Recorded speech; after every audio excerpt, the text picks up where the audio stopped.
I get the feeling that most of us don't like the idea of renting a place to stay in Singapore.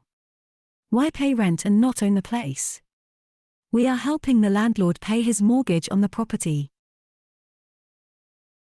However, a question then is, what if we were to buy our home only to find out that we bought it at a price too high? That has happened to many people before, I am sure. Then, in such an instance, the person who chose to rent instead of buying would have done better. How not to pay a price too high? I am sure that there are many things to consider, but there is a nice little rule that can make it easier for us to make a decision on whether to rent or to buy. Rule of 15 says that if we could buy a home at a price that is 15 times or less the annual rent a similar property would fetch in the area, it makes more sense to buy than to rent. So, if a 2-bedroom condominium is selling for $1.5 million and the gross annual rent a similar property in the same area is $60,000, it makes more sense to rent than to buy. Annual rent of $60,000 x 15 years equals $900K. We can also use this simple rule of thumb to help decide if we would like to put up a property for sale.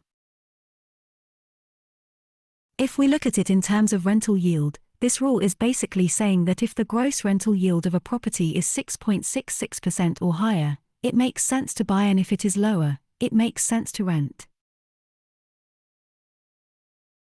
The rule of 15 is a rough gauge, but it is a sensible one, as it suggests that a 6.66% gross yield, whether we are owner-occupiers or real estate investors, is what we should be looking for to survive more normalized, i.e. higher, interest rates.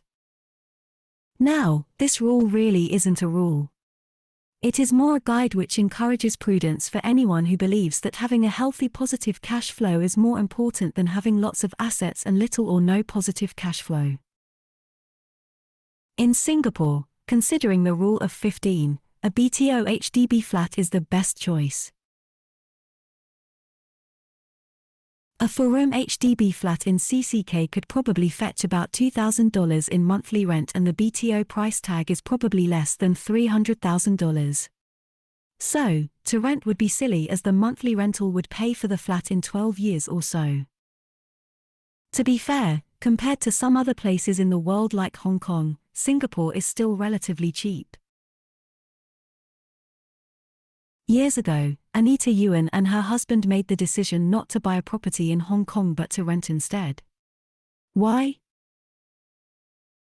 In order for them to buy a property in Hong Kong, they must believe in the rule of 130.